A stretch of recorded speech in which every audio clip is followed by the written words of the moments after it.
Such person এই ব্যক্তিকে to appear before it, এই ইট মানে কি হচ্ছে কোর্ট, কোর্টের কাছে উপস্থিত হওয়ার নির্দেশ দিবে। ইট উইথিন সাচ পিরিয়ড, অর্থাৎ নির্দিষ্ট একটা সময় নির্ধারণ করে দিয়ে, as may be specified in the order, অর্থাৎ আদেশে যেভাবে নির্ধারিত থাকবে ওই নির্ধারিত ডেটের মধ্যে তাকে হাজির হওয়ার জন্য নির্দেশ থাকবে। And if such person fails to comply with, comply মানে হচ্ছে মান্য করা, এই যদি সে এই আদেশ মানতে ব্যর্থ হয়, সাচ ডিরেকশন এইরূপ নির্দেশনা পাওয়ার পরে, he shall be tried in his absence, তার অনুপস্থিতিতে বিচার কার্য চলবে। তাহলে বিচার কার্য যখন তার বিরুদ্ধে এই অনুপস্থিতিতে চলবে, চলতে হলে কি কি লাগবে? একটা জাতীয় পত্রিকায়, বাংলা বহুল প্রচলিত একটি জাতীয় পত্রিকায় বিজ্ঞপ্তি দিতে হবে, নির্দিষ্ট একটা টাইম পিরিয়ড থাকবে, ওই সময়ের মধ্যে সে উপস্থিত হবে, ব্যর্থ হলে তার অনুপস্থিতিতে বিচার কাজ শুরু হয়ে যাবে। আগে কি ছিল আসামির উপস্থিত হওয়ার জন্য? আমরা এর আগে পড়লাম, প্রথমে ছিল সমন, 68 এ পড়ছি সমন, 75 এ পড়লাম ওয়ারেন্ট, 87 এ প্রোক্লেমেশন,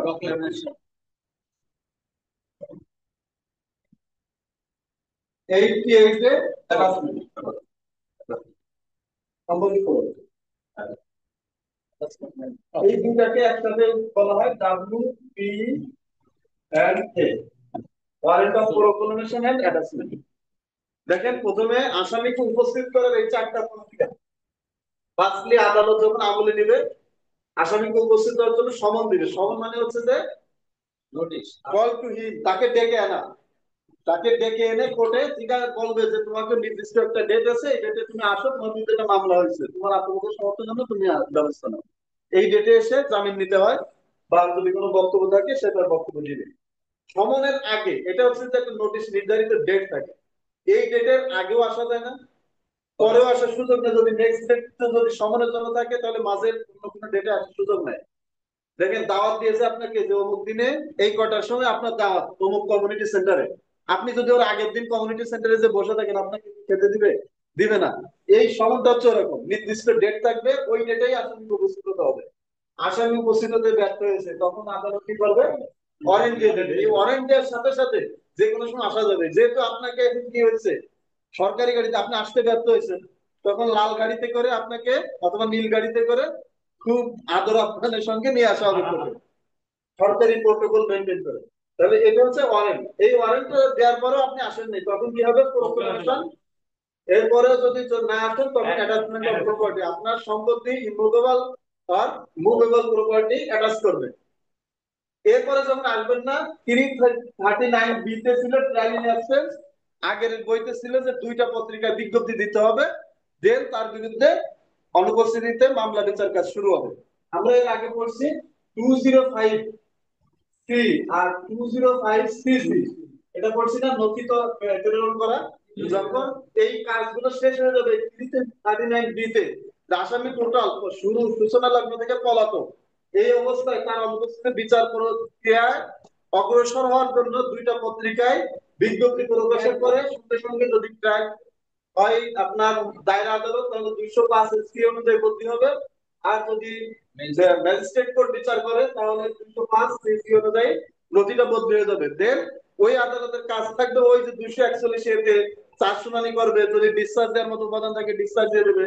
আর যদি দায়রা আদালত হয়, তাহলে 265 সি তে ব্যবস্থা নিবে।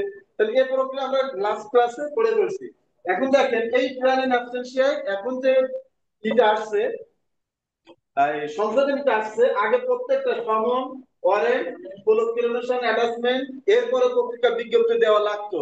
এখন কি বলতেছে, এই 339 বি তে এই যে ওয়ারেন্ট হয়েছে, ওয়ারেন্ট হওয়ার পরে এই 87 এবং 88 ধারাতে যা কিছুই থাকুক না কেন, খেয়াল করো, যা কিছু থাকুক না কেন, যা কিছু বলতে কি, তাদের প্রোক্লেমেশন দিতে হবে, অ্যাটাচমেন্ট করতে হবে তার প্রপার্টিটা, এই বিষয়ে যত বিধান থাকুক না কেন, নতুন বিধানে বলতেছে যে এই ওয়ারেন্টের পরে আদালত যদি মনে করে যে সে নিজে পালাইছে অথবা লুকানোর ব্যবস্থা করতেছে যাতে তাকে বিচারের মুখোমুখি করা না হয়, এই সময়ে যদি আদালতের বিশ্বাস করার কারণ থাকে, তখন আদালত কি করবে? 339 বি তে একটা পত্রিকায় বিজ্ঞপ্তি দিবে, জাতীয় দৈনিক বাংলা পত্রিকায়, বহু পরিচালিত, ওয়াইড সার্কুলেশন, এই পত্রিকা প্রকাশের পরে তার অনুপস্থিতি বিচার কাজ শুরু হয়ে যাবে।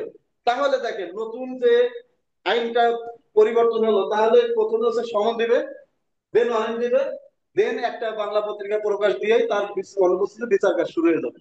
আর আগে কি ছিল, সমন দিবে, নেক্সট ডেটে ওয়ারেন্ট, এরপরে আসেনি তখন WPL that mean proposition attachment, then পত্রিকার বিজ্ঞপ্তি, তারপরে তার অনুপস্থিতির বিচার। আর এখন কি হচ্ছে, সমন, ওয়ারেন্ট। এই পর্যায়ে যদি আদালতের কাছে মনে হয়, বিশ্বাস করার কারণ থাকে যে সে পালাইছে, নিজেকে ঢুকাইছে, ঠিক সেই মুহূর্তে একটা পত্রিকা প্রকাশ দিবে, বিজ্ঞপ্তি দিবে।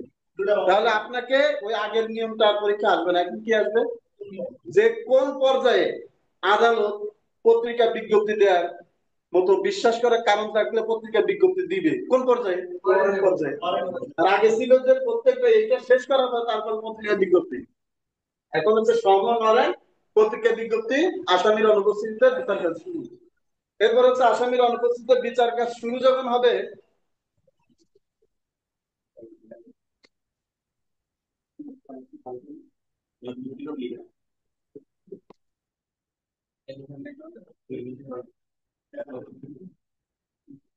তাহলে দেখেন WP&A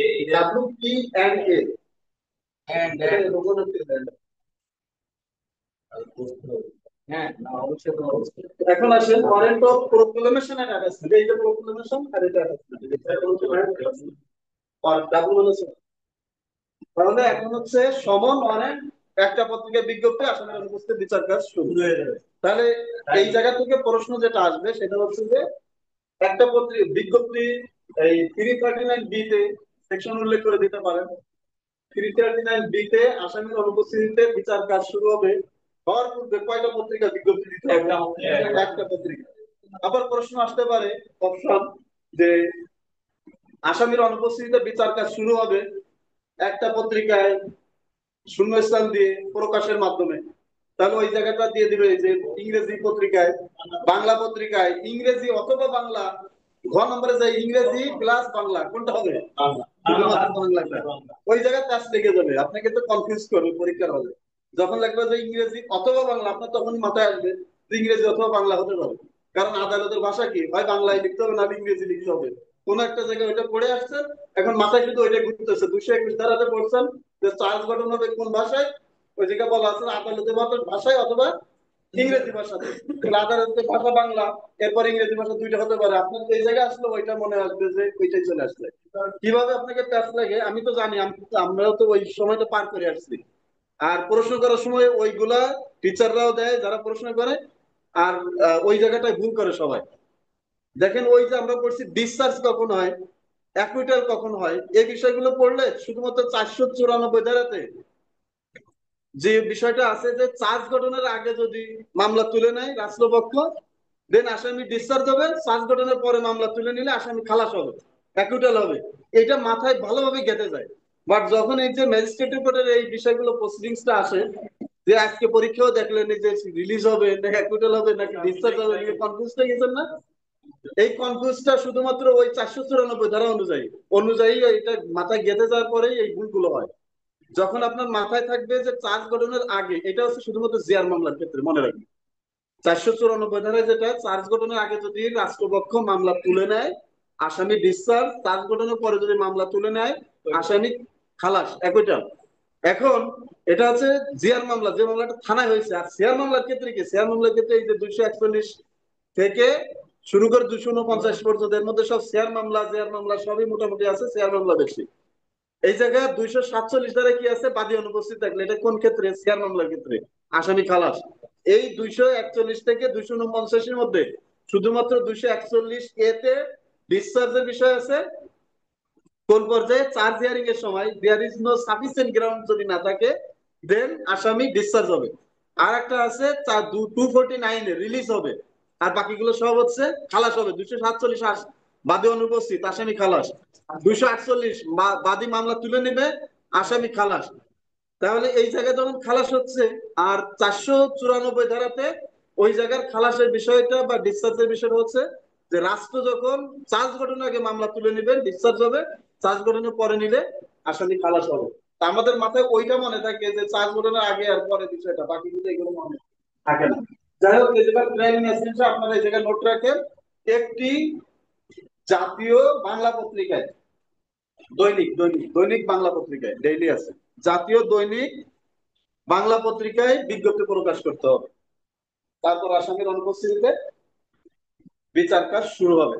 আর এই পত্রিকা বিজ্ঞপ্তি দিবেন আমলি আদালত, এটা লিখে রাখবেন, আমলি আদালত। পত্রিকা বিজ্ঞপ্তি দিবেন আমলি আদালত। তাহলে আপনাকে প্রশ্ন আসতে পারে এমসিকিউতে, নিম্নের কোন আদালত আসামির অনুপস্থিতিতে বিচার কার্য সম্পন্ন করার জন্য একটি জাতীয় দৈনিক বাংলা পত্রিকায় বিজ্ঞপ্তি প্রকাশ করবেন? আমলি আদালত, বিচারিক আদালত, এরপরে লিখে দিতে পারে সিএমএম আদালত বা দায়রা আদালত, এভাবে দিয়ে দিতে পারে আমলি আদালত।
জি, এরপরে আমরা চলে আসি 340।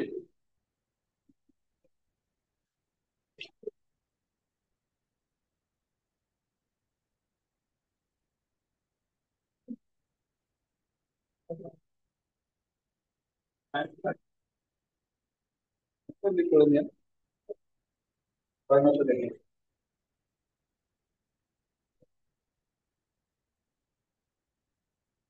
পরেরটা কিন্তু একদিন আছে,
জি। 340 তে কি কি আছে দেখেন।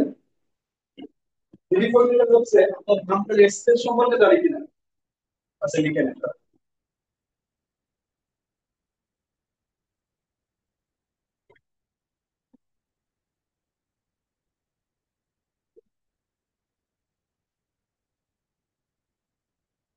কোন ধারাতে শপথ বাধ্যতামূলক আর কোন ধারাতে শপথ করানো যাবে না, এর আগে আমরা পড়ছি শপথ করাতে হবে, কোন ধারায় আছে মনে আছে? এর আগে ক্লাসে আলোচনা করছি, কত আছে না তারও আগে। এই যে যখন 200 ধারায়, 200 ধারায় জবানবন্দি দিতে আসবে, তখন মামলা করতে আসবে, শপথ করে তাকে পরীক্ষা করবে। দেখেন 340 ধারায় এই জায়গায় অধিকার দেওয়া আছে, আসামি নিজে নিজের ওই মামলা সম্পর্কে সাক্ষী দেওয়া ডিফেন্স হিসেবে। আরেকটা হচ্ছে যে তার যে সহ আসামি আছে তার পক্ষেও সাক্ষী দিবে সে। এই অধিকারটা তাকে দেওয়া হয়েছে, আইনজীবী নিয়োগের বিধান হয় এই জায়গায় আছে যে সে আইনজীবী নিয়োগ করতে পারবে।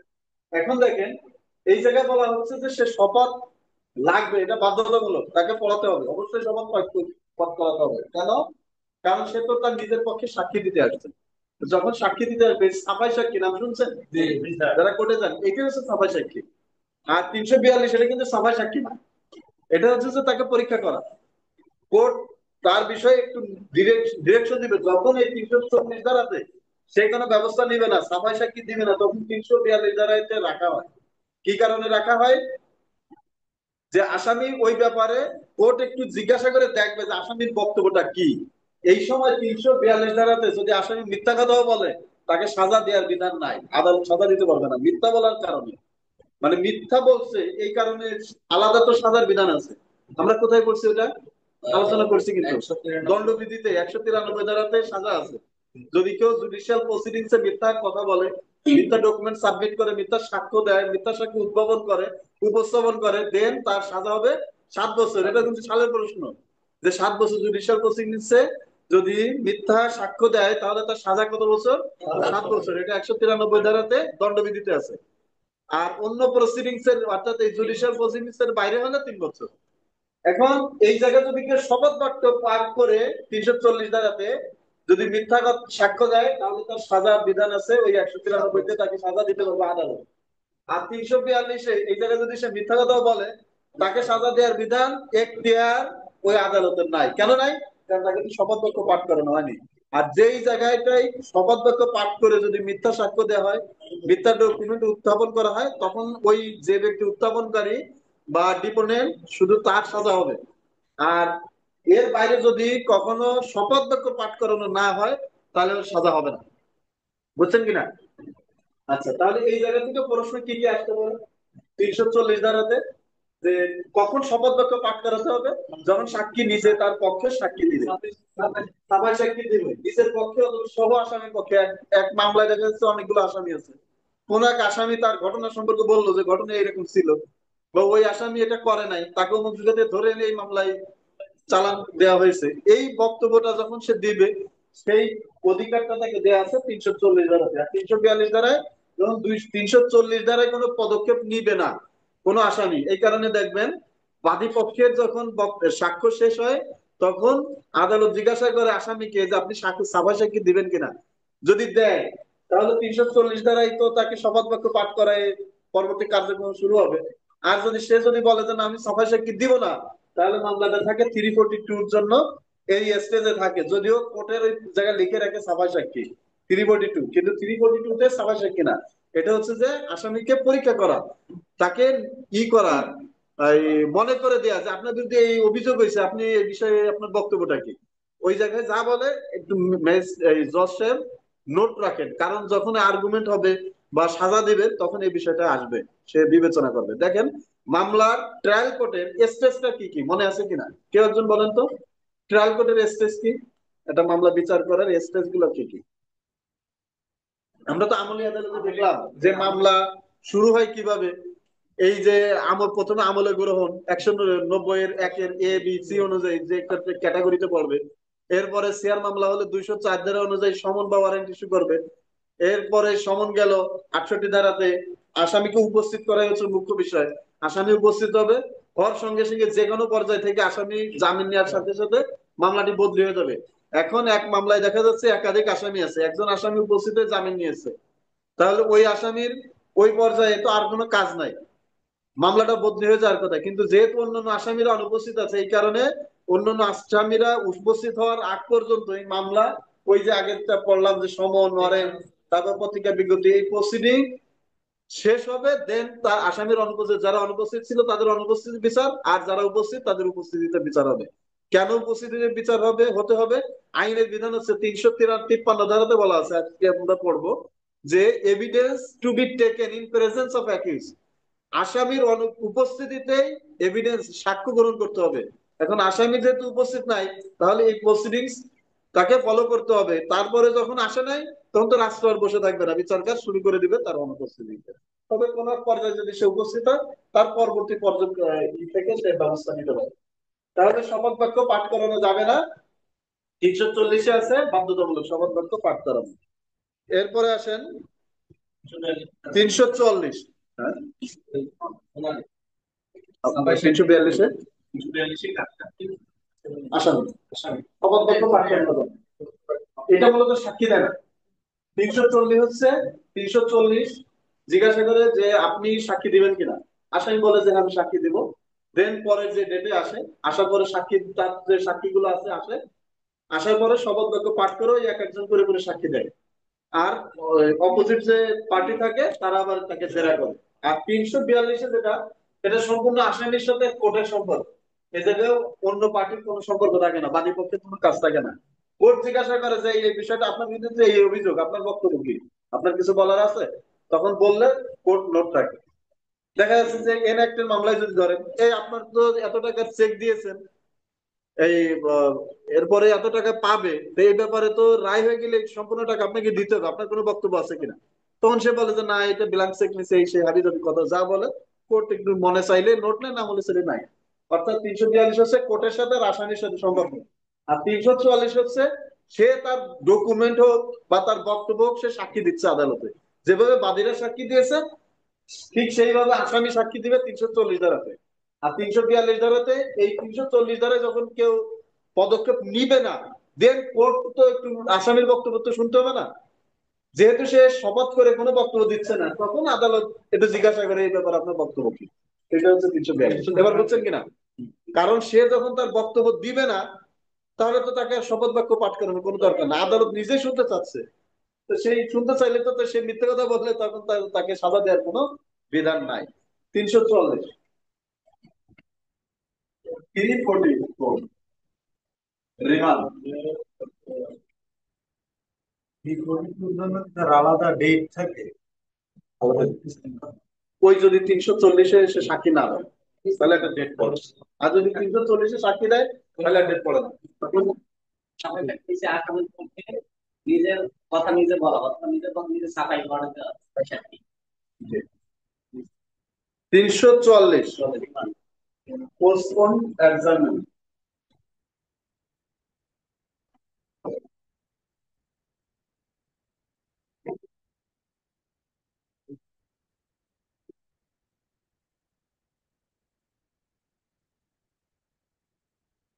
টাইম পিটিশন নাম শুনছেন? এই টাইম পিটিশনটা হচ্ছে টাইম পিটিশন বা সময় রাখা। আমরা যে রিমান্ড করি ওইটা না।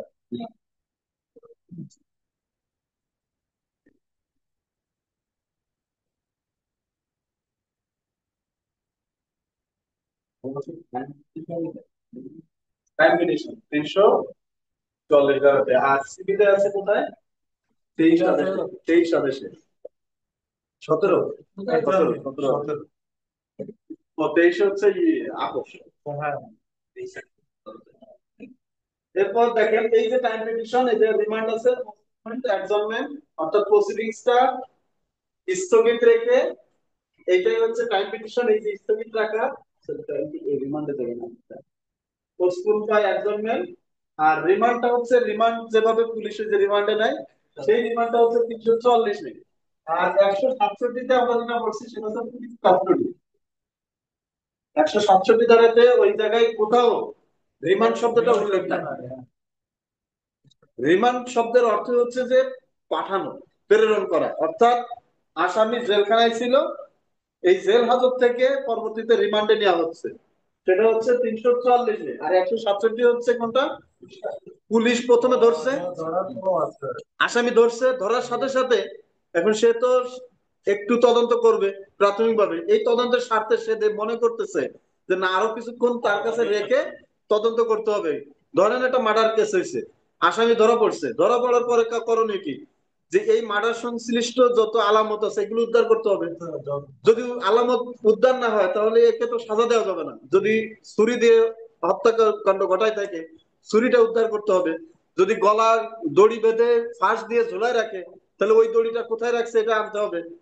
তাহলে আনুষঙ্গিক যেগুলো রক্তমাখা জামা কাপড় যদি সে লুকিয়ে রাখে, এই রক্তমাখা জামা কাপড় উদ্ধার করতে হবে, তাহলে ওই জায়গায় কার কার হাত ছিল, বা ডিএনএ টেস্ট পরীক্ষা গুলো ফরেনসিকে গেলে ধরা পড়বে। এই জন্য দেখবেন যখন আলামত জব্দ করে তখন পুলিশ গ্লাস পরে এই আলামত গুলো পলিথিনের ভিতরে প্যাকেট করে রাখে।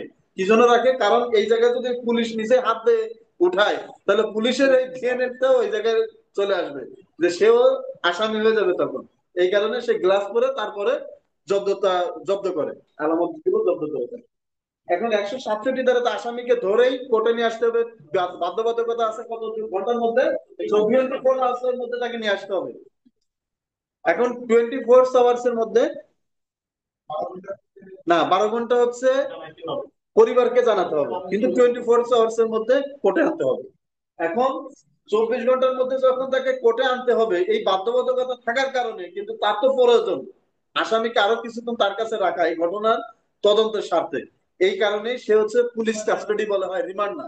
পুলিশ কাস্টাডি যদিও কোর্টে যায় বলা হয় রিমান্ড চাচ্ছে, এতদিনের রিমান্ড, কিন্তু এই ধারাতে রিমান্ড শব্দটা উল্লেখ নেই। রিমান্ড হচ্ছে 344। আপনার পরীক্ষা প্রশ্ন আসতে পারে নিম্নের কোন ধারায় রিমান্ড সংশ্লিষ্ট বিধান আছে, তখন আপনাকে দিতে হবে 344 ধারাতে, যদি এই ধারাটা উল্লেখ থাকে। আর 167তে রিমান্ডের বিধান আছে, বাট রিমান্ড শব্দটা উল্লেখ নাই।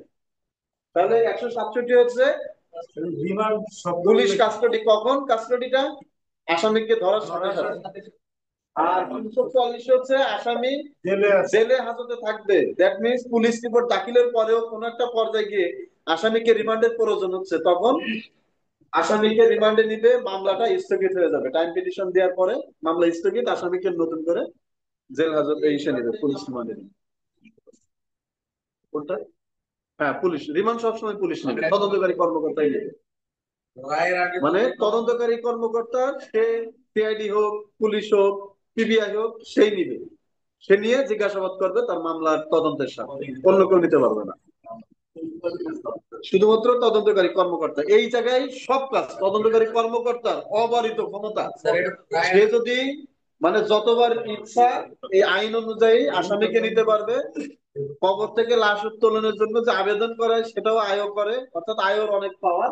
সেটা বলা আছে 156 ধারা।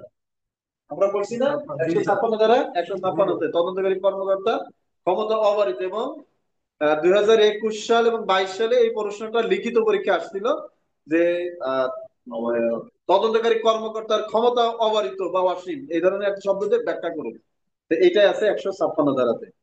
এরপর আসেন 345 ধারায় সংশোধনী আছে।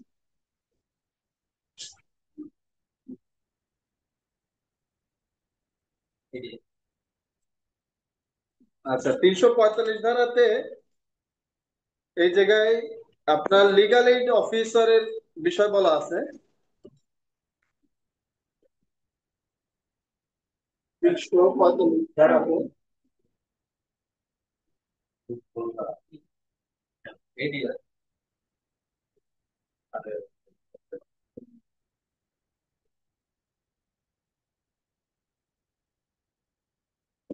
হচ্ছে আপোষ। আপোষ না? জি জি, কম্পাউন্ডিং অফিস, কম্পাউন্ডিং আপোষ এড়িয়ে রাখা।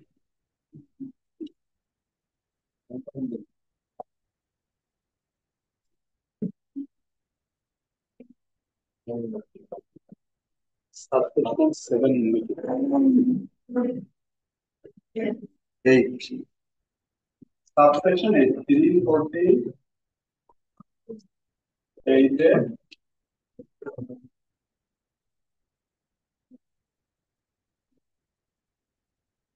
তাহলে এই অ্যাক্ট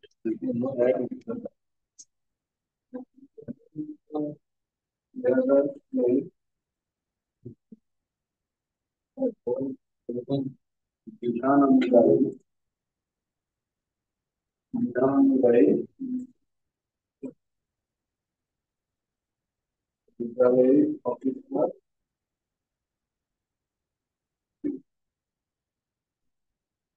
মাধ্যমে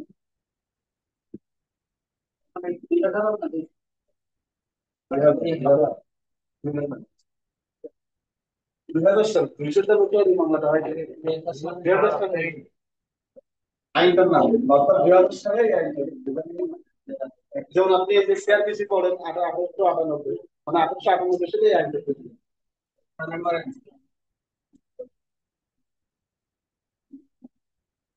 হয়। এর জন্য ফরিদপুর আন্দোলন চলতেছে। জি, লিগ্যাল এইড অ্যাক্ট 2000 এর বিধান অনুযায়ী লিগ্যাল এইড মাধ্যমে আবদ্ধ। তাহলে এইটা নতুন আসছে, পরীক্ষা আসার মতো পরিস্থিতি। 345 না? জি। আর 345-এর 7-এ আছে একটা। হুম।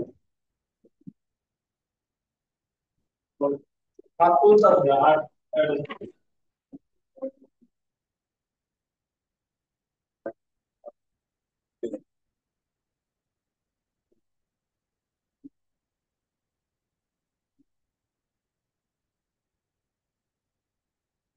আমি কোচিং এ ক্লাস নিচ্ছি, বড় দেখে।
আমি খালাস পাবো। 345 সাবসেকশন 6।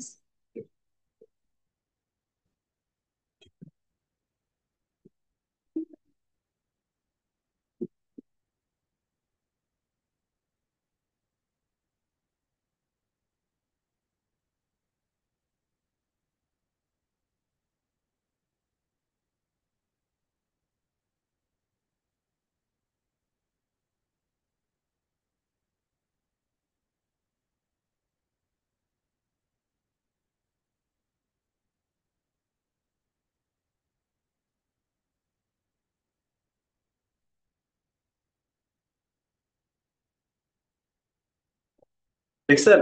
তাহলে খালাস আমরা অনেক জায়গায় পাচ্ছি কিন্তু। এই জায়গায় আর 395 এর আগে আর সংশোধনী নাই। এরপর পুলিশ ন্যাশনাল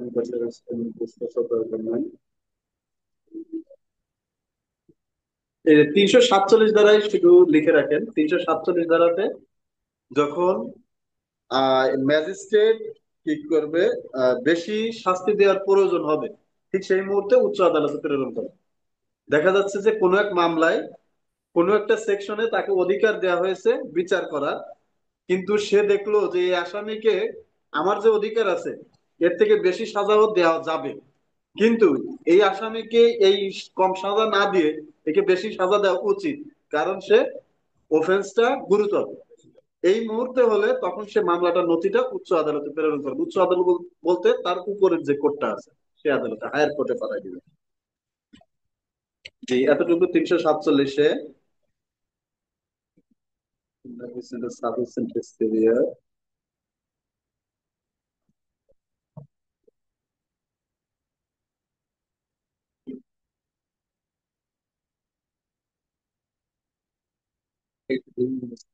আচ্ছা, 352 ধারা courts to be open. Court সবসময় ওই থাকবে, উন্মুক্ত থাকবে। 352 ধারাতে এটা লেখেন।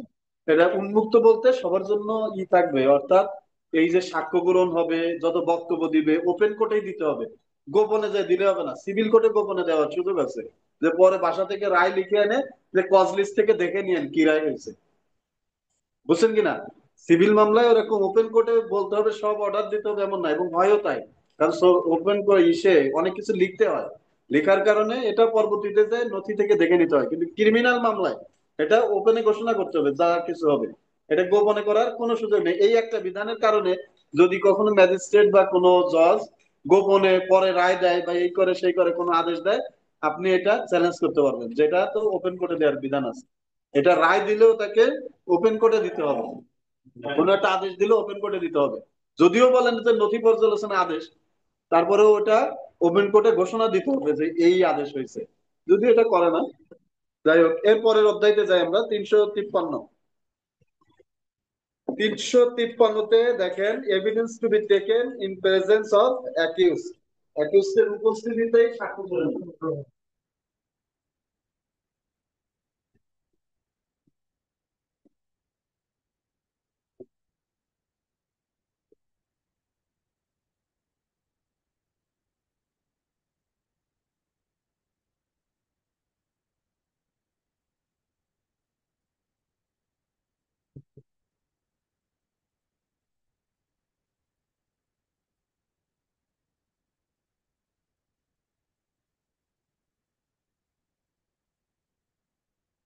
আসামির উপস্থিতিতে সাক্ষ্য গ্রহণ।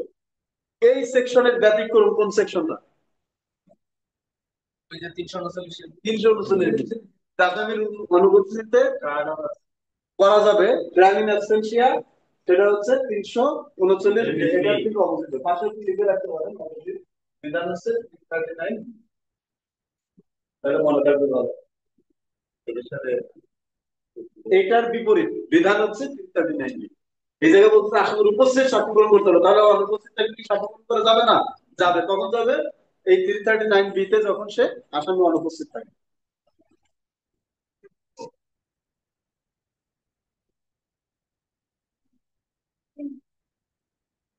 হুম।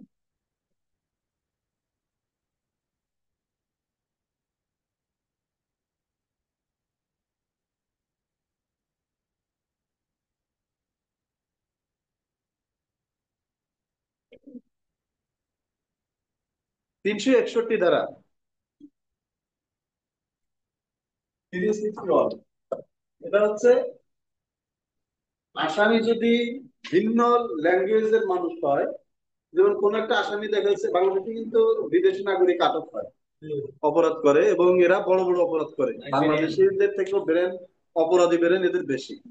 কারণ বেশ কিছুদিন আগেও দেখছেন যে ওই বিদেশি নাগরিকরা এরা হচ্ছে এটিএম বুথে গিয়ে টাকা উঠায় নিয়ে চলে গেছে, খবর হয়তো দেখছিলেন। আরো 1-2 বছর আগে, 2 বছর আগে। তা এদেরকে যখন গ্রেপ্তার করা হবে, বিচারের মুখোমুখি করা হবে, তারা যদি আমাদের বাংলায় ভাষায় যে কথা হয় এটা তো তারা বুঝতে পারে না, তখন তাদের যে ভাষায় আছে সেই ভাষায় যে বোঝে তাকে এনে তাকে বোঝায়, ইন্টারপ্রিটেশন করে দিতে হবে, তাকে বোঝাই দিতে হবে যে এইটা। আবার আইনজীবী যদি না বোঝে, আইনজীবীকে বোঝাই দিতে হবে। কিন্তু এই বোঝানো মানে এই না যে সে আইন বুঝতেছে না আইনটা বোঝাই দেবে, এটা না। ভাষাটা বোঝাই দেবে।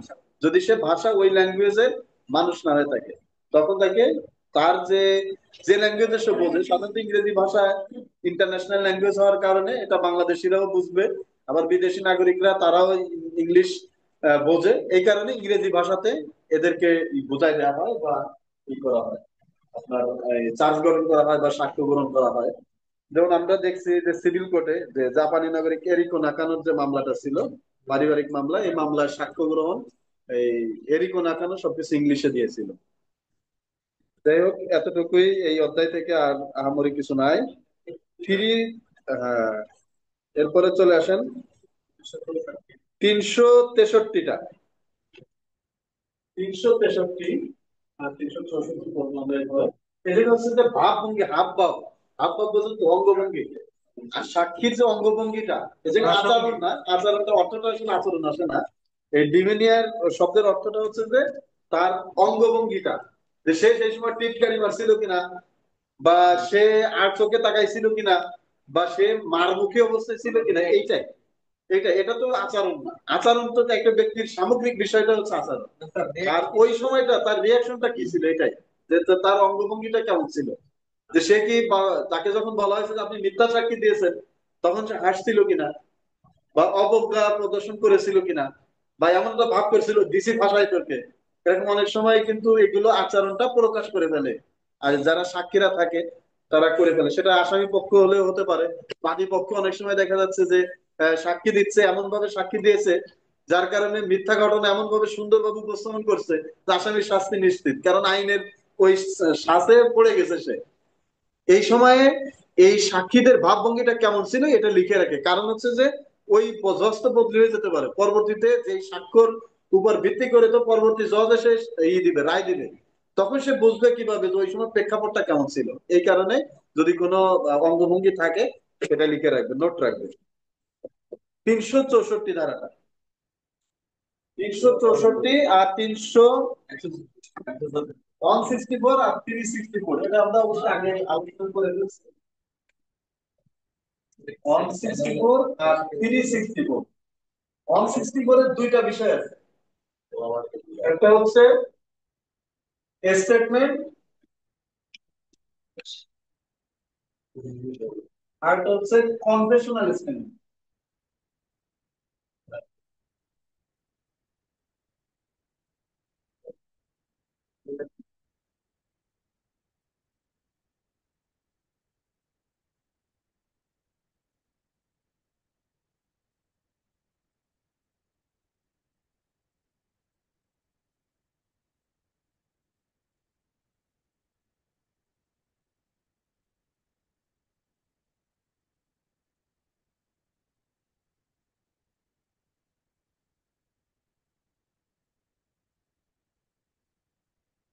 এই যে দোষ স্বীকারোক্তিটা কিভাবে করবে এই বিধানটা আছে 364। সেই সময় ম্যাজিস্ট্রেটের কি কি করণীয়। 164 এর দুইটা বিষয় আমরা যে দেখলাম, power to record statements and confessions. 164 এ স্টেটমেন্ট এন্ড কনফেশন। এই যে স্টেটমেন্টটা কি, এটা হচ্ছে বাদী পক্ষের বক্তব্য। স্টেটমেন্টটা 164 দ্বারাই শুধুমাত্র আসামি যে দোষ স্বীকারোক্তি করছে, এটা আমাদের যে প্র্যাকটিসটা বেশি, কিন্তু এই ধারাতে শুধুমাত্র এই রেকর্ডটা, এই স্টেটমেন্টটাই রেকর্ড হয় না, আরো স্টেটমেন্ট রেকর্ড হয়। যেমন কোন একটা বাদী মামলা করলো, মামলা করার পরে তার যে সাক্ষী আছে, এই সাক্ষী হয়তো এতটা বয়স হয়ে গেছে যে এই মামলা যে গতিতে চলতেছে, এটা যখন সাক্ষী শুরু হবে তখন এই দুনিয়াতে আর থাকবে না। এই অবস্থায় তখন বাদী পক্ষ কি করে, দরখাস্ত দিয়ে আদালতের কাছ থেকে এই সাক্ষ্যটা লিপিবদ্ধ করে রাখে, কারণ আদালতের কাছে যখন সাক্ষ্যটা দিবে এটা জুডিশিয়াল রেকর্ডে অন্তর্ভুক্ত থাকবে, এবং ওই বক্তব্যটাই সঠিক হবে। তাকে যদি পরবর্তীতে জেরা করা সম্ভব নাও হয় তার মারা যাওয়ার কারণে, অথবা তার স্মৃতি ধ্বংসের কারণে, তখন এই রেকর্ডটাকে গ্রহণ করা হবে, সাক্ষ্য হিসেবে গ্রহণ করা যাবে। এই কারণে তখন তাকে এই বক্তব্যটা রেকর্ড করার জন্য আদালতের দ্বারস্থ হওয়া যাবে, ম্যাজিস্ট্রেটের কাছে। এবং এই 164 ধারার এই যে ফার্স্ট পার্ট যেটা স্টেটমেন্ট, এটা হচ্ছে নারী শিশুদের 22 ধারা জবানবন্দি, নাম শুনছেন? যারা কোর্টে যান আপনারা জানেন 22 ধারায় ভিকটিম জবানবন্দি দেয়। তাহলে ওই জায়গায় তো সে তার নিজের বক্তব্য বলতেছিল কি কি ঘটনা ঘটছিল, এই বক্তব্যটাই হচ্ছে 164 ধারা। এটা হচ্ছে সিআরপিসি তে, আর নারী শিশু হচ্ছে 22 ধারায় এই বক্তব্যটা রেকর্ড করে। আর এই একই জায়গায় আরেকটা হচ্ছে কনফেশনাল স্টেটমেন্ট, যে নিজের দোষ স্বীকার করে আসামি বক্তব্য দিবে। এই বক্তব্যটা অবশ্যই ভলান্টারিলি হতে হবে, স্বেচ্ছায় হতে হবে, তাকে কোনো প্রলোভন বা ভয়ভীতি দিয়ে এই স্টেটমেন্টটা আদায় করা যাবে না। আর 364 এ এই যে কনফেশনাল স্টেটমেন্ট, এই স্টেটমেন্টটা কিভাবে রেকর্ড করা হবে সেই বিধান আছে 364 এ। এই বিধানটা কি? আসামিকে বুঝাই বলতে হবে যে আপনি যে বক্তব্য দিচ্ছেন, যে দোষ স্বীকারোক্তি দিচ্ছেন, এই দোষ স্বীকারোক্তি করতে আপনি বাধ্য নন, কিন্তু আপনি যদি এই দোষ স্বীকারোক্তি করেন তাহলে পরবর্তীতে আপনার এই দোষ স্বীকারোক্তিটা আপনার বিরুদ্ধে ব্যবহার করা হবে। এই বিষয়টা তাকে বুঝাইয়ে দিতে হবে, দেন এটা রেকর্ড করতে হবে, এর আগে না। তাহলে এই জায়গায় পরে হচ্ছে যে এই বোঝানোর পরে যদি সে তার বক্তব্য দেয়, সে তার দোষ স্বীকারোক্তি করে, লিপিবদ্ধ করবে নিজ হাতে, ম্যাজিস্ট্রেট নিজ হাতে লিখবে। যদি নিজ হাতে লিখতে অপারগ হয় তাহলে আর একজনকে দিয়ে লেখাবে, এবং কাকে দিয়ে লেখাইছে সে নাম লিপিবদ্ধ করবে, এবং সে একটা স্মারকলিপি মেমোরেন্ডাম তৈরি করবে এই মর্মে যে আমি এই এই পরিস্থিতি থাকার কারণে আমি নিজ হাতে লিখতে পারি না। যদি ম্যাজিস্ট্রেট নিজে কম্পিউটারে টাইপ করে তাহলে লিখবে যে এটা আমি নিজে কম্পিউটারে টাইপ করছি তার বক্তব্যটা। যদি তার সে বক্তব্য দেয় নিজ হাতে লিখতে হবে। দেখেন আইনজীবীর কত সুবিধা, আইনজীবী ওই যে যে ম্যাজিস্ট্রেটকে কিন্তু জেরা করা যায়। এই আইনজীবীদের একটা সুযোগ আছে, সবসময় যে ওই যে চেয়ারে বসে থাকে ইওর অনার ইউর তা না, অনেক সময় এই ম্যাজিস্ট্রেটদেরকেও এই আইনজীবীরা জেরা করে। কখন করে? 164 রেকর্ড করে যে ম্যাজিস্ট্রেট, এই যখন এই মামলাটা বিচার হয় ওই ম্যাজিস্ট্রেট সাক্ষী হয়ে ওই আদালতে সাক্ষ্য দিতে আসে, হ্যাঁ আমার আদালতে এই আসামি এই বক্তব্যটা দিয়েছিল, তখন আসামি পক্ষের আইনজীবী ওই ম্যাজিস্ট্রেটকে তখন জেরা করবে এবং লাস্টে যে বলে যে আপনি মিথ্যা সাক্ষ্য দিলেন।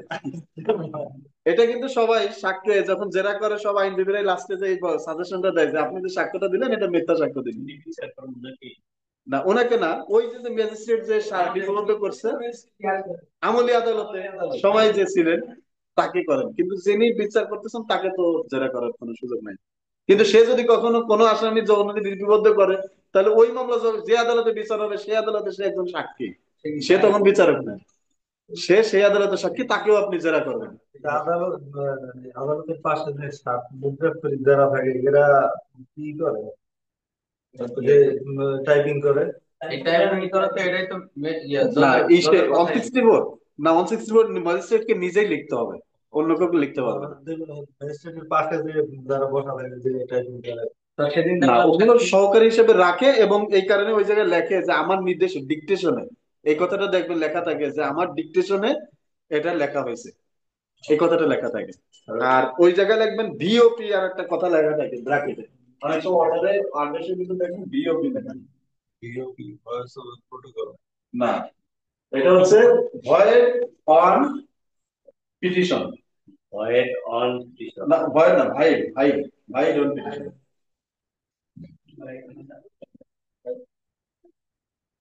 ভাইড অন পিটিশন অর্থাৎ ওই পিটিশনের ম্যাজিস্ট্রেট বা জজের সংক্ষিপ্ত আকারে একটা কথা লিখে রাখে মানে হচ্ছে পিটিশনটা মঞ্জুর লিখে রাখে, অথবা নাম লেখলো, নাম এটুকু লেখে, তার মানে নামঞ্জুর লিখছে, অথবা সংক্ষিপ্ত আকারে একটা কথা লেখে যে এই কারণ থেকে জামিন দেওয়া হলো। তখন ওই পিটিশনে এই পূর্ণাঙ্গ যে আদেশটা এটা তো হয় জিআরও লেখে, না হয় এই কি বলে পেশকার লেখে। ওই তখন ওই ব্র্যাকেটে ভিওপিটা লেখা থাকে যে এইটা ওই পিটিশনের উপরে যে বক্তব্য আছে তার আঙ্গিকে এটা তৈরি করা হয়েছে। এবার বুঝছেন কিনা? আর ওই ম্যাজিস্ট্রেটের সাক্ষী হিসাবে আসে তখন যে আইনজীবী বলে যে আপনি মিথ্যা সাক্ষ্য দিলেন, নাকি আইনজীবীদের ইখতিয়ার আছে? আইনজীবীর অবশ্যই এখতিয়ার আছে, আপনার ক্লায়েন্টের বক্তব্য যখন হবে আপনি তাকে জেরা করবেন না, কিন্তু সাধারণত যে যখন আপনি আইন জানবেন না তখন তো ম্যাজিস্ট্রেটে জেরা করবো, আপনার ভিতর ভীতি কাজ করবে। ম্যাজিস্ট্রেট সে কি, সেও তো আপনার মতো একজন আইন এই আইনই তো করছে, তাহলে ভয় পাওয়ার কি আছে? ভয় পাইতেছে না, তাকে রাষ্ট্র ওই জায়গায় দিয়েছে, সে একটা পরীক্ষার মাধ্যমে ওই জায়গায় উত্তীর্ণ হয়েছে, ওই জায়গায় সে দায়িত্ব পালন করতেছে। আবার ওই চেয়ারটা সরে গেলে সে আপনার মতো একজন।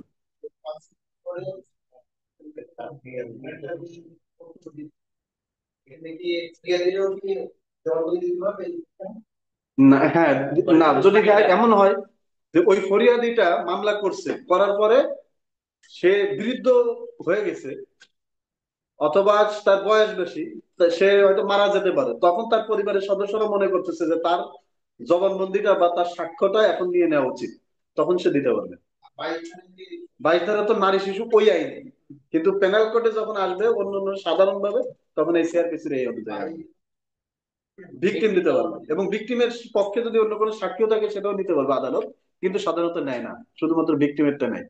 আর ভিকটিম যদি নাবালক হয়, নাবালিকা হয় বা নাবালক হয়, সেক্ষেত্রে আদালত ওদের কথা বক্তব্য রেকর্ড করতে পারে, যে সাক্ষী ছিল তার বক্তব্যটা রেকর্ড করতে পারে। জি, এরপরে চলে আসেন 366, মোড অফ ডেলিভারিং জাজমেন্ট। এই জাজমেন্টটা অবশ্যই ওপেন কোর্টে দিতে হবে। রায় কখনো গোপনে দেওয়া যাবে না। সিভিল মামলা রায় গোপনে দেওয়ার সুযোগ আছে। গোপনে বলতে এরকম না যে সবার অগোচরে, অর্থাৎ সে বাসায় বসে লিখে এনে দিতে পারবে, স্বাক্ষরটাও বাসায় বসে দিতে পারবে। এবং এগুলো হয়ে থাকে কারণ দেখবেন যে সিভিল মামলাগুলো রায়ের কজ লিস্টে আছে যে আজকে 25 তারিখ, 26 তারিখ, 26 নয় 25 তারিখে রায় হলো। কিন্তু এই রায়টা আপনি পড়বেন কি আরো 6 মাস পরে গিয়ে। ওই 6 মাস পরেই মূলত ওই জজ সাহেব ওইটা লিখছে, লিখে ওই প্রিভিয়াস ডেটটা দিয়ে দিয়ে দিছে। কারণ সে তো তার ওই দুর্বলতাটার অর্ডারে থাকে না। কিন্তু আপনি হাঁটতে পারবেন আরো 6 মাস পরে গিয়ে। কিন্তু ক্রিমিনাল মামলায়, কারণ এই জায়গায় তো সাজার বিষয়, এই জায়গায় আপনাকে দণ্ড দেওয়া হচ্ছে, সেন্টেন্স দেওয়া হচ্ছে, অথবা আপনাকে অ্যাকুইটাল দেওয়া হচ্ছে বা ডিসচার্জ দেওয়া হচ্ছে। ডিসচার্জ যদি দেয়, অ্যাকুইটাল দেয়, তাহলে এই জায়গায় ভিকটিমটাকে, অ্যাগ্রিড পারসনটাকে, বাদীপক্ষ, বাদীপক্ষ তখন উচ্চ আদালতে যাবে এই আসামির সাজা নিশ্চিত করানোর জন্য। আর যদি আপনাকে সাজা দেয় আসামি পক্ষে, আপনার উপরে দণ্ড দিয়েছে, তাহলে আপনি যাবেন কি উচ্চ আদালতে, এই সাজাটা অবৈধ হয়েছে, বা আপনি খালাস পেতে চাচ্ছেন বা ডিসচার্জ পেতে চাচ্ছেন, এই মর্মে যাবেন। এই কারণে ওপেন কোর্টে দিতে হবে, অর্থাৎ আপনাকে 1 মিনিটও অবৈধভাবে সাজা খাটানোর এখতিয়ার আইনত ওই ম্যাজিস্ট্রেটেরও নাই, ওই জজ সাহেবেরও নাই। বুঝছেন কিনা? আচ্ছা, তাহলে মোড অফ ডেলিভারিং জাজমেন্টটা কেমন হবে? ওপেন কোর্টে হতে হবে। Language of judgment, language of judgment হচ্ছে যে আদালতের ভাষায় অথবা ইংরেজি ভাষায় দিতে হবে। এগুলো আমাদের পরীক্ষা প্রশ্ন আসে না এই জায়গা থেকে। 369টা প্রশ্নটা আসে, court not to alter judgment, very very important. আদালত রায় পরিবর্তন করবে না। জি, আরেকটা আসছে না, ওই যে আদালত রায় পরিবর্তন করতে পারবে? না, রায় পরিবর্তন করতে পারবে কোথাও নাই। চার্জ পরিবর্তন করতে পারবে, চার্জ। আমরা ওটা চার্জে পড়ে আসছি। চার্জ পরিবর্তন করলে আবার সাক্ষীদেরকে নতুন করে রিকল করা হবে।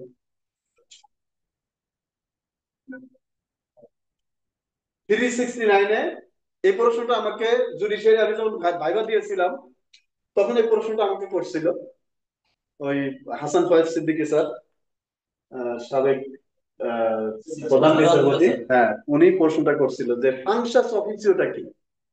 এই ফাংশাস অফিসিওটা হচ্ছে এটাই যে তার কর্তৃত্বের অবসান হয়ে যায়, তার ইটা শেষ, কর্তৃত্ব শেষ। সে যখন রায় দিবে, রায় দেওয়ার পরে স্বাক্ষর করবে, এই রায়ের উপর আর হাত দেওয়ার কারণ এখতিয়ার নেই। দেখেন কিছু কিছু মামলা থাকে, এনএফটির মামলাটা ধরি, আপোষ হয়, বাদীপক্ষ মামলা করলো, রায় হলো যে এত কোটি টাকা দিতে হবে বা এত লক্ষ টাকা দিতে হবে, তখন আসামি দিয়ে দিল টাকাটা, দিয়ে দিলে আপোষ হয়ে গেল। আপোষ হয়ে গেলে কি এই রায়টা বাতিল হয়ে গেল? নো, আপিল বাতিল হয়নি। এই কারণে তখন কি করতে হয়? আপিল করতে হয়। আপিল আদালত গিয়ে তখন সিদ্ধান্ত দিবে তাকে খালাস দিবে নাকি এই রায়টা বহাল রাখবে। এই কারণে যখন ট্রায়াল কোর্ট, বিচারিক আদালত যখন কোনো মামলায় সাজা দিয়ে দিবে, আসামির পক্ষের তখন করণীয় হচ্ছে আপিল করা। সেটা 50% টাকা জমা দিয়ে হোক বা যে বিধান আছে ওই বিধান প্রতিপালন করে আপিল করবে। আপিল আদালতে গিয়ে দুই পক্ষ আপোষে সাক্ষী দিবে, দেন আপিল আদালত তাকে খালাস দিবে। ট্রায়াল কোর্ট ওই জায়গায় আর কিছু করা থাকবে না, যখন স্বাক্ষর দিবে রায় ঘোষণা হয়ে যাবে, এই রায় আর উল্টানো যায় না। এই কারণে দেখবেন কোর্টে যখন কোনো রায় হয়ে যায়, আদেশ হয়ে যায়, তখন কোর্ট বলে যে লার্নেড আদেশ হয়ে গেছে, অর্থাৎ তখন আর সাবমিশন আর শুনতে চায় না, কারণ এটার উপরে তার পরিবর্তন করে এখতিয়ার নেই। যদিও আদেশ ওইটা বক্তব্য শুনে পরিবর্তন করতে পারবে সে, কিন্তু রায়টা পরিবর্তন করতে পারবে না। তাহলে এই ধারা সহ এটা মনে রাখবেন, রায় পরিবর্তন করা যায় না 369 সেকশন অনুযায়ী। ইংলিশে এটা বলছিলেন, ফাংশনস অফ কিছু মানে কর্তৃত্বের অবসানটা হয়, এটা ওয়ার্ডটা হচ্ছে এটা, ফাংশনস অফিসিয়াল।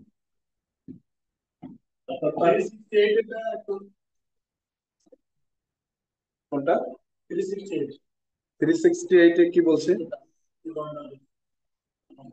এ জায়গায় আহামরি কিছু নাই, মৃত্যুদণ্ডাদেশ দিলে তাকে ওই যে 7 দিনের মধ্যে আপিল করতে হবে, এটা একটু বুঝাই দেবে, এই আর কি। আর ট্রান্সপোর্টেশন, যেটা সেন্টেন্স অফ ট্রান্সপোর্টেশন, এটা বলতে লাইফ প্রাইজনমেন্ট বোঝায়। আর এরপরে আরো কিছু বিষয় আছে। Court of sessions to send copy of finding and sentence to district magistrate, অর্থাৎ জেলা ম্যাজিস্ট্রেটের কাছে কর্তৃত্বের অবসান। মানে আপনার কাজ শেষ, আপনার আর ওই জায়গার কিছু করতে পারবেন না। আপনি স্বাক্ষর দিয়েছেন, ওই রায় আর উল্টানো সংশোধন করে একমাত্র ক্লারিক্যাল মিস্টেক গুলো ছাড়া আর কোনো কিছু হাত দিতে পারবেন না আপনি ওই জায়গায়। দেখা যাচ্ছে আপনি চেয়েছিলেন 1 মাস কারাদণ্ড, ওই জায়গায় লেখা হয়ে গেছে, মিস্টেক হয়ে গেছে 11 মাস কারাদণ্ড লেখা হয়ে গেছে। এটা আপনি সংশোধন করতে পারবেন যে 11 মাস না, আমি ওপেন কোর্টে ওরাল যে অর্ডারটা দিয়েছি সেটা 1 মাস বলছি, এই লেখার সময় তো 11 মাস হয়ে গেছে, এটা চেঞ্জ করতে পারবেন, বাট অন্য কিছু চেঞ্জ করা যাবে না। কর্মকর্তা যদি কোনো ডেট বা তারিখ এগুলো পরিবর্তন সেটা করবে। হ্যাঁ, এটা ক্লারিক্যাল মিস্টেক গুলো সংশোধন করা যাবে, বাট রায়টা উল্টানো যাবে না, যে না পরবর্তীতে তদবির করা হয়েছে রায়টাই উল্টে গেছে, এটা আদৌ সম্ভব না। রায় যেটা প্রোনাউন্স হয়ে যাবে, এটার আর ওই ম্যাজিস্ট্রেটের আর এখতিয়ার নাই। অর্থাৎ ম্যাজিস্ট্রেটের অনেক এখতিয়ার থাকলেও ঠিক রায়টা যখন ঘোষণা হয়ে যাবে তখন আর তার কিছু করার নাই ওই ব্যাপারে। পরবর্তীতে উল্টাতে হলে, চেঞ্জ করতে হলে পরবর্তী উচ্চ আদালতে যেতে হবে, ওই আদালতের আর কোনো কাজ নাই। রিভিউ করার বিধানই তো নাই। এইটাই ভেরি ভেরি ইম্পর্টেন্ট। 369 এর বিধান অনুযায়ী রিভিউ যে করা যায় না, এটাই হচ্ছে না, রিভিউ করা যায় না। এটাই অর্ডার, এইটাই সেকশনের শুরুতে আছে, দেখেন 369 এ।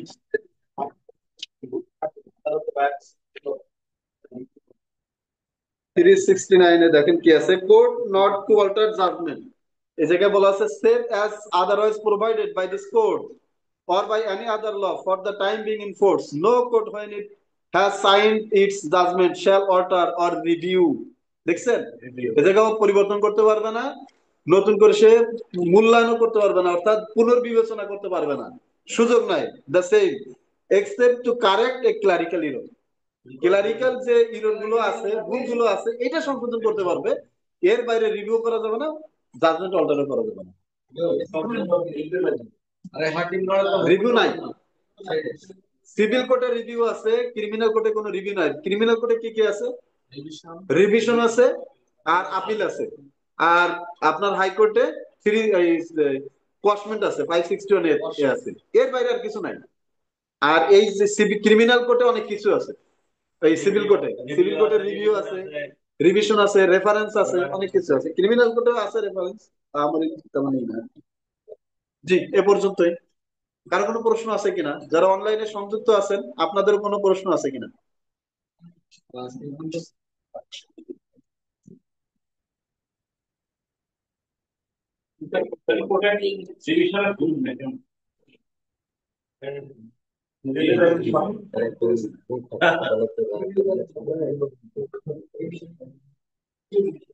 করণীয় ভুলটা সংশোধন হবে, ঠিক এই বক্তব্যটা দেয়, ঠিক আছে, রিভিউ করা যাবে, তাহলে আপনি বারবার দেখবেন যে রিভিউ করতে পারবেন। রিভিউ এই কথাটাই কেটে দেবেন, এই লাইনটাই আপনার ভুল ধারণা, রাইট? এটা করণীয় ভুল থাকলে ঠিক করণীয় ভুলটা সংশোধন করা যাবে, এর বাইরে কিছু করা যাবে না, এটা লিখে রাখেন। কারণ আপনার ব্র্যাকেটে যখন রিভিউ কথাটা করা যাবে লিখছেন, আপনার মাথার ভিতরে ভুলটা গেঁথে যাবে। কারণ আপনাকে আইনজীবী কেন, আইনজীবীকে কেন লার্নেড বলা হয়? পৃথিবীতে আর কোন জায়গায় কোন লোককে লার্নেড বলা হয় না। আপনি কেন বিজ্ঞ? বিজ্ঞ হচ্ছে যে আপনি এটা ভালো জানেন, এই সূক্ষ্ম বিষয়গুলো জানেন, এই কারণে আপনি লার্নেড। আইনের ভাষায় ওই কথাটা লেখা যাবে না, ওই ভাষাটাই উপস্থাপনটা ভালো হয়নি। রিভিউ করা যাবে, রিভিউ তো করাই যাবে না। করণিক ভুল সংশোধনের জন্য আবেদন দেওয়া যাবে, করণিক ভুল সংশোধনের জন্য, কিন্তু রিভিউ কথাটা বলা যাবে না, রিভিউ করতে একটি নেই। ক্লারিক্যাল এরর বা মিস্টেক যেটাই বলেন, এটা সংশোধন করা যাবে, এর বাইরে কোনো কিছু করা যাবে না। রিভিউ করা যাবে না, পরিবর্তন করা যাবে না, কিছু করা যাবে না। জি, আমাদের এটা আলোচনা শেষ। স্যার 345-এর ওই যে 6 আর আরেকটা কত সংখ্যা লিখছেন সেটা বুঝি নাই স্যার, এই দুইটা বুঝি নাই স্যার। জি, আরেকবার বলেন। 345 জি, সাবসেকশন সাবসেকশন 6। 6 আর আরেকটা লিখছেন স্যার, সেই সংখ্যাটা কত সেটা বুঝি নাই, 6 এর নিচে 8, এই ওই যে দুইটা রিটার্নিং অফিসারের মাধ্যমে যে আপোস হবে, এটা 8 আছে, 345 সাবসেকশন 8 আছে। জি স্যার। আর আপোস হয়ে গেলে মামলা প্রত্যাহার হবে, শেষ হয়ে যাবে, আসামি খালাস পাবে সব ক্ষেত্রেই। 345 মানে আপোস, আর যখন মামলা আপোস হবে আসামি খালাস পাবে। আসামি খালাস পাচ্ছে কোথায় কোথায় দেখেন, আর যদি মামলা বাদী প্রত্যাহার করে নেয় আসামি খালাস পাবে। যদি বাদী মামলা করার পরে অনুপস্থিত থাকে দীর্ঘদিন, তাহলে আসামি খালাস পাবে। আর এই জায়গায় এসে আপোষ হয়ে গেলে তখন আসামি খালাস পাবে। রিলিজ হবে কখন? এটা হচ্ছে জিয়ার মামলায় সাক্ষী আসতেছে না দীর্ঘদিন, তখন 245-এ 249-এ রিলিজ হবে আসামি, আর ডিসচার্জ হবে 241-এ, আর হচ্ছে 265-C-তে। যে নেক্সট ক্লাসে বাকিটা আমরা পড়বো, সেটা হচ্ছে এই যে কনফার্মেশন, সেন্টেন্স কনফার্মেশন কখন হবে, অর্থাৎ যখন মৃত্যুদণ্ড দিবে তখন হাইকোর্টে যাবে, কিভাবে যাবে, তারপর ওই জায়গা থেকে অনুমোদন হয়ে আসলে কিভাবে আসবে, সেটা আমরা নেক্সট ক্লাসে পড়বো। তারপরে এক্সিকিউশন আছে আর আপিল। এবার আগামী ক্লাসে আমরা আপিল সম্পূর্ণটাই শেষ করবো। জি, আজকে অনলাইনে আর কারো কোনো প্রশ্ন আছে? না স্যার, থ্যাঙ্কস।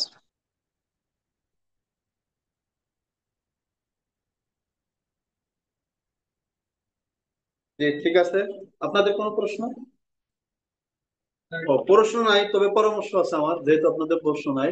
পরীক্ষা তো আমি দেখলাম, আমি পড়াইছি এটাই, আবার আপনাদের অবস্থাটা দেখলাম কিছুটা, যদিও আমি সবাইটা দেখি নাই, শুনলাম বসে বসে, তবে সন্তুষ্ট না আর কি আমি। কারণ এই জায়গায় আপনাকে অবশ্যই ভালো কিছু মার্ক করতে হবে, পড়াশোনা করতে হবে। কিছু টপিক আছে এই জায়গা থেকে কিছু প্রশ্ন অবশ্যই আসবে, প্রতি বছরই আসে, সেই প্রশ্নগুলোই কিন্তু দিয়েছি। এই জায়গায় আগের যে প্রশ্ন আছে আপনারাও কিছু ই করছেন, সব মিলায় এই প্রশ্নগুলো আপনাকে ভোলা যাবে না। তো না হলে আপনি কিভাবে ই করবেন, এই পাশ করবেন? কারণ আপনাকে এর থেকেও ক্রিটিক্যাল কিছু প্রশ্ন দিয়ে দিতে পারে। দেখেন, আপনি যদি মার্ক ভালো করেন আপনাকে ভাইভাই কিছু জিজ্ঞাসা করবেন। দেখেন, এই প্রিলির উপরে আপনার রিটেন না, ভাইবারটা নির্ভর করে। অনেকে ভাইভাই ফেল করে, জানেন না? করে, কিন্তু এই জায়গায় যদি মার্ক বেশি থাকে আপনাকে ভাইভাই ফেল করাবে না। আমাকে যখন, আমি তো জুডিশিয়ারিতে 3 বার ভাইভাই আউট হলাম, তো যখন এই বার কাউন্সিলে ভাইবা দিতে গেলাম তখন আমার কাছে ভীতিটা কাজ করছিল, কি জন্য? যে আমি তো জুডিশিয়ারিতে ভাইভাই ফেল করি। আল্লাহর কাছে চাইছি যে আল্লাহ, ভাইভাই আমি কিন্তু ফেল করি, তুমি আমাকে এই জায়গায় ভাইভাই ফেল করায় না। আল্লাহ কিন্তু ফেল করায় না। ভাবে ঢুকছে, ঢোকার পরে 3 জন আছে, 4 জন ছিল, 2 জন বিচারপতি সম্ভবত আর 2 জন বার কাউন্সিলের কর্মকর্তা। একজন খাতা উল্টে উল্টে দেখে বলতেছে যে কোন বিশ্ববিদ্যালয়, জিজ্ঞাসা করলো, শুনে এরপর বলছে MCQ 80 দশমিক, 82.50। এটা বলার পরে পাশের দিক তাকা একটু মুচকি হাসি দিল, হাসি দিয়ে বিচারপতি বলছে যে তুমি কি বাংলাদেশ জুডিশিয়াল সার্ভিস কমিশনে পরীক্ষা দাও না? আমি বলছি স্যার দিয়েছি। তো বলছে কি অবস্থা? আমি বলছি, স্যার ওই জায়গা থেকে ভাইবা থেকে বাদ করছে। তো বলছে যে উকালতি কি করবা নাকি আবার জজের ওইদিকে যাবা? আমি বলছি স্যার এটা হলে করবো। তো যাও উকালতি করবো। বসে আছে কেন, যাও যাও, এই শেষ, ভাইবা শেষ। তো আপনার মার্কটা যদি বেশি থাকে, তবে বলে না সাধারণত, মার্ক বলে দেয় না, তো ওইটা বলার কারণে আমি জানলাম যে আমার মার্ক এত ছিল। তবে ওইটা বলার পরে পরে আবার বললো রিটেন, রিটেন বলে চুপ হয়ে গেল, ওটা রিটেনটার মার্কটা বলে নাই। যাই হোক, তারা কি মনে করছে, হয়তো রিটেন কম থাকতে পারে, এজন্য হয়তো বলেনি, সেটা হতে পারে। সব মার্ক থাকে, সব মার্ক থাকে, মার্ক থাকে, খাতা না, মার্ক থাকে। হ্যাঁ, আপনার ওই ফলাফলটা থাকে, তাদের সামনে থাকে। কারণ আমি ওই সময় তো বুঝলাম না, হলে আমার মার্কটা তারা কেন বললো এভাবে? এটা থাকে, সামনে থাকে। তাহলে ওইভাবে আপনাকে ধরবে, কারণ তারা তো অনেকগুলো ভাইবা নিবে, তারা ওই সবাইকে ধরবে না। ওই দেখবেন যে নাম ঠিকানা জিজ্ঞাসা করে বের করে দেবে। আর যখন দেখবে যে আপনার অবস্থা ভালো না, টালমাটাল অবস্থায় ছিলেন, 51.75 পেয়েছেন, বা এরকম কোন রকম টেনে টেনে পাশ করছেন, তাহলে আপনাকে একটু এদিক ওদিক যাচাই করে দেখবে যে আদৌ আপনি জানেন কিনা বা পারেন কিনা। এই জন্য একটু ভালো করে পড়াশোনা করেন, টার্গেট নেন যে না 80-90 এরকম মার্ক পাবো। এই নির্দিষ্ট একটা টপিকের উপর পরীক্ষা হচ্ছে, তাহলে কেন পারতেছেন না? যখন 7টা টপিকের উপর পরীক্ষা দেবেন তখন তো সবকিছু মহাসমুদ্রের মধ্যে চলে যাবে। তো একটু সিরিয়াস হন। আপনারা সিরিয়াস না এই কারণে আপনাদের মেধা খারাপ বা মনে রাখতে পারেন না, বিষয়টা এরকম না, আপনারা সিরিয়াসটা হচ্ছেন না। সিরিয়াস হন, ভালো কিছু করেন এবং অ্যাডভোকেট হবেন, আপনি কোর্টে দাঁড়াবেন, আপনি একজন কোর্ট অফিসার, তারপরে আপনি একজন ম্যাজিস্ট্রেট কে জেরা করবেন, আপনি সাবেক রাষ্ট্রপতি অথবা প্রাইম মিনিস্টারের পক্ষে বা আইজিপির পক্ষে আপনি মামলা লড়বেন। তা আপনাকে ওই মানের জ্ঞান অর্জন করতে হবে না? না হলে আপনি এরকম বড় বড় ক্লায়েন্টের পক্ষে মামলা চালাবেন কিভাবে? এজন্যই একটু পড়াশোনা করেন। আর এই পাসটা করার পরেই তো বাকি কাজ হবে তখন আর কি। তো আগে তো লাইসেন্স নিতে হবে। তো সবার জন্য শুভকামনা, ভালো করে পড়েন। আর হয়তো বেশি আমাদের ক্লাস নাই, কয়েকটা ক্লাস নিলেই তো সার্ভিস শেষ হয়ে যাচ্ছে। আর আমি ওটা বসতে পারি নাই দেখি, এই যে দেখেন সময় পাই শুক্র শনি, তার মধ্যে আবার এই যে শুক্রবারে এইগুলা নিয়ে ব্যস্ত থাকি আপনাদের এই ক্লাস, তারপর আরো আনুষঙ্গিক কাজ থাকে, আবার শনিবারে ও কাজ থাকে, নতুন মামলা রেডি করতে হয় যেগুলো রবিবার বা পরবর্তী সপ্তাহের গুরুত্বপূর্ণ কাজ আপনি থাকে আমার ওগুলো। কথা বুঝতে পারেন আমাকে শর্ট একটা দিলে এই হ্যাঁ, না আমারে তো কেউ সাজেশন দেয়নি, আমি সব বই পড়ছি, আমি সব পড়ছি, প্রত্যেকটা সেকশনে আমার একাধিকবার হাত দেওয়া আছে। দিব, আমি সংক্ষিপ্ত একটা দিব, এর বাইরেও পড়তে হবে কিন্তু এটা ভোলা যাবে না, এই প্রশ্নগুলো টানা মুখস্থ থাকতে হবে।